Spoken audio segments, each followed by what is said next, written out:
ವಿಟ್ಲ ಹಳೆ ಬಸ್ ನಿಲ್ದಾಣದಲ್ಲಿ ಹಲವು ವರ್ಷಗಳಿಂದ ಹಾರ್ಡ್ವೇರ್ ಅಂಗಡಿಯನ್ನ ನಡೆಸಿಕೊಂಡು ಬರ್ತಾ ಇರುವ ಶಂಕರ್ ನಾರಾಯಣ್ ಕಾರಂತ್ ಅವರ ಅಂಗಡಿಗೆ ಇಂದು ಬೆಳಗ್ಗೆ ಸುಮಾರು 20 ಜನರ ತಂಡ ಏಕಾಏಕಿ ನುಗ್ಗಿ ಪೈಂಟ್ ಮತ್ತು ಇನ್ನಿತರ ವಸ್ತುಗಳನ್ನು ಎಸಿತಾ ಇದ್ದು ಬಲಾತ್ಕಾರವಾಗಿ ಅಂಗಡಿಯನ್ನ ವಶಕ್ಕೆ ಪಡೆಯಲು ಮುಂದಾಗಿದ್ದಾರೆ.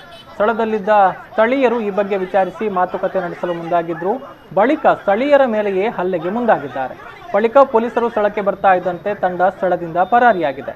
ಈ ಬಗ್ಗೆ ಈಗ ಪೊಲೀಸರು ವಿಚಾರಣೆಯನ್ನ ನಡೆಸ್ತಾ ಇದ್ದಾರೆ.